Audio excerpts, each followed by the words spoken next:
కాళేశ్వరంలో జరుగుతున్న సరస్వతి పుష్కరాలకు పోలీసులు పటిష్ట భద్రతను ఏర్పాట్లు చేశారు. 3000 మంది పోలీసులతో బందోబస్తు నిర్వహిస్తున్నట్లు కూడా భూపాలపల్లి జిల్లా ఎస్పీ కిరణ్ కారే తెలిపారు. సీసీ కెమెరాలతో పూర్తిగా సరస్వతి పుష్కరాల పర్యవేక్షణ జరుగుతుందంటున్నారు. అలాగే భక్తులకు ఎలాంటి ఇబ్బందులు తలెత్తకుండా పార్కింగ్ ప్లేస్లు, రూట్ మ్యాప్లు ఏర్పాట్లు చేశామంటున్న ఎస్పీ కిరణ్ కారేతో మా correspondent Tirupati face to face. Bhupalpally జిల్లా కాళేశ్వరం త్రివేణి సంగమంలో సరస్వతి పుష్కరాలు ప్రారంభమైన పరిస్థితి కనబడుతుంది. సరస్వతి పుష్కరాలకు ఇప్పటికే భక్తజనం అంతా కూడా కాళేశ్వరం ప్రాంగణానికి చేరుకునే పరిస్థితి కనబడుతుంది. పోలీసులు పటిష్టమైన భద్రతను ఏర్పాటు చేసి వచ్చేటువంటి భక్తులకు ఎటువంటి ఇబ్బందులు తలెత్తకుండా ఏర్పాట్లను పూర్తి చేసే పరిస్థితి. నాకు అందుబాటులో భూపాలపల్లి జిల్లా ఎస్పీ కిరణ్ కారే సార్ ఉన్నారు. అసలు పటిష్ట భద్రత ఎలాంటి ఏర్పాట్లు చేశారు, భక్తులకు ఏం చెప్తారు చూసిన ప్రయత్నం సార్. ఇవాళ నుంచి ఈ సరస్వతి పుష్కరాలు ప్రారంభమైనాయి కదా, పోలీసులు ఎంతమంది బందోబస్తు నిర్వహిస్తున్నారు, భక్తులకు ఏం చెప్తారు? ఇది సరస్వతి పుష్కరాలు అంటే 12 సంవత్సరం తర్వాత వస్తుంది. మన కాళేశ్వరంలో ఇది సౌత్ ఇండియాలో ఒకటి మాత్రమే సరస్వతి పుష్కరాలు ఉంది. సో ఆ కోసం డిస్ట్రిక్ట్ అడ్మినిస్ట్రేషన్ తర్వాత పోలీస్ అడ్మినిస్ట్రేషన్ నుంచి చాలా మంచి ప్రిపరేషన్ ఇక్కడ చేయడం జరిగింది కొన్ని మంత్స్ నుంచి. సో ఆ యాంగిల్లో ఇప్పటి నుంచి ఫర్ 12 days కోసం మన పోలీస్ సైడ్ నుంచి కూడా హ్యూజ్గా డిప్లాయ్మెంట్ మనము చేస్తున్నాము. సో ఇప్పుడు ఈ ఫస్ట్ డే కోసం ఇప్పటివరకు టోటల్ 3000 పోలీస్ ఫోర్స్ ఇక్కడ డిప్లాయ్మెంట్ చేయడం జరిగింది. సో దాంట్లో అరౌండ్ 40 to 50 అడిషనల్ ఎస్పీ తర్వాత డిఎస్పీ ర్యాంక్ ఆఫీసర్ కూడా ఉన్నారు. తర్వాత మన పోలీస్ సైడ్ నుంచి ప్రాపర్గా ఇక్కడ 100 acre ప్లస్ పార్కింగ్ చేయడం జరిగింది. సో ప్రాపర్గా ఇది జంక్షన్ ఇంప్రూవ్మెంట్ కూడా సెపరేట్గా రూట్స్ కూడా ఇక్కడ పెట్టడం జరిగింది. అట్ ద సేమ్ టైం ప్రాపర్గా వాటర్ సేఫ్టీ స్టాంపెడ్ ఇష్యూ రాదు, ఏదైనా టెంపుల్ అరేంజ్మెంట్స్ ప్రాపర్గా ఉండాలి.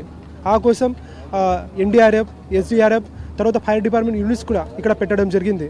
మన పోలీస్ సైడ్ నుంచి తర్వాత రెవెన్యూ సైడ్ నుంచి ఒక కమాండ్ కంట్రోల్ సెంటర్ కూడా ఇక్కడ పెట్టడం జరిగింది.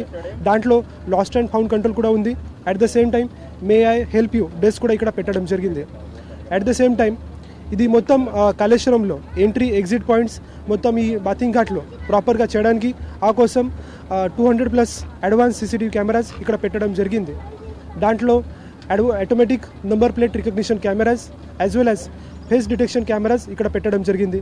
ఒక మంచిగా advance integrated command control centre Kaleshwaram పిఎస్లో ఇప్పుడు పెట్టడం జరిగింది.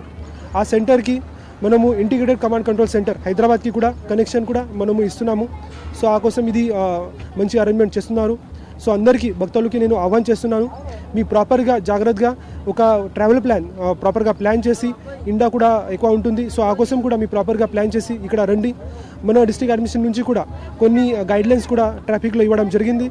సో హైదరాబాద్ నుంచి, వారంగల్ నుంచి ఎవరైనా వస్తున్నారు వారు భోపాల్పల్లి, పర్కాల్, భోపాల్పల్లి, మహాదేవ్పూర్, కాళేశ్వరం ఆ రూట్ ఫాలో చేయాలి. తర్వాత మంచిర్యాల్, చెన్నూరు, సిరోంచా, మహారాష్ట్ర సైడ్ నుంచి ఎవరైనా వస్తున్నారు వారు సిరోంచా బ్రిడ్జ్ దాటి క్రాస్ చేసి కాళేశ్వరంలో రావచ్చు. ఇక్కడ సెపరేట్గా 1-way సిస్టమ్ అది కూడా పెట్టడం జరిగింది. విఐపి రూట్ ఇది కూడా సెపరేట్గా పెట్టడం జరిగింది.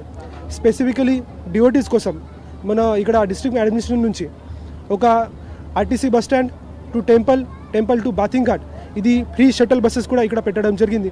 సో అది బస్సెస్ కూడా నడుస్తుంది. సో ఖచ్చితంగా అందరి భక్తులకి నేను ఆహ్వానం చేస్తాం, మీ ప్రాపర్గా మంచిగా ఇక్కడ వచ్చి ఒక మంచిగా ఇది హోలీ బాతింగ్ ఎక్స్పీరియన్స్ తీసుకోండి. ఒక మంచిగా ఆర్తి ప్రోగ్రామ్ ఉంటుంది, దర్శనం ఉంటుంది, అది కూడా ప్రాపర్గా చూసుకోండి. సీఎం టూర్ ఏ టైంకి ఉంది సార్? షెడ్యూల్ ఎట్లా ఉన్నది? సీఎం సార్ 5 o'clock టైమింగ్ ఉంటుంది. సో అప్పుడు Saraswati statue inauguration, holy bathing ghat, at the same time temple దర్శనం కూడా ఉంది. భూపాలపల్లి జిల్లా పోలీస్ అధికారుల అభిప్రాయం అయితే ఈ సరస్వతి పుష్కరాలకు సంబంధించి పటిష్ట భద్రత ఏర్పాటు చేసాం. అన్ని పార్కింగ్ స్థలాలు కావచ్చు, ప్రత్యేకంగా ఆర్టీసీ బస్సులు కావచ్చు, భక్తులందరూ కూడా వచ్చి ఇక్కడ కాళేశ్వరం త్రివేణి సంగమంలో సరస్వతి పుష్కరాల పుణ్యస్నానం ఆచరించి భక్తులంతా కూడా సురక్షితంగా మళ్ళీ వెళ్ళవచ్చు అంటూ కూడా భూపాలపల్లి జిల్లా ఎస్పీ కిరణ్ గారు చెప్పినటువంటి పరిస్థితి కనబడుతుంది. 3500 పోలీస్ సిబ్బందితో ఈ సరస్వతి పుష్కరాలకు పటిష్ట భద్రతా ఏర్పాట్లను చేసినట్టు పోలీసులు చెప్పినటువంటి పరిస్థితి కనబడుతుంది. భక్తులంతా కూడా వచ్చి ఇక్కడ పుణ్యస్నానం ఆచరించిన తర్వాత మళ్ళీ తిరిగి సురక్షితంగా వెళ్లేందుకు మొత్తం పార్కింగ్ స్థలాలు కావచ్చు, పార్కింగ్ రూట్ మ్యాప్లను కావచ్చు, పోలీసులు పటిష్ట భద్రతా ఏర్పాట్లను చేసినట్టు పోలీసులు చెప్తున్నటువంటి పరిస్థితి కనబడతా ఉంది. కెమెరా పర్సన్ పవన్తో తిరుపతి ప్రైమ్ న్యూస్ కాళేశ్వరం నుంచి.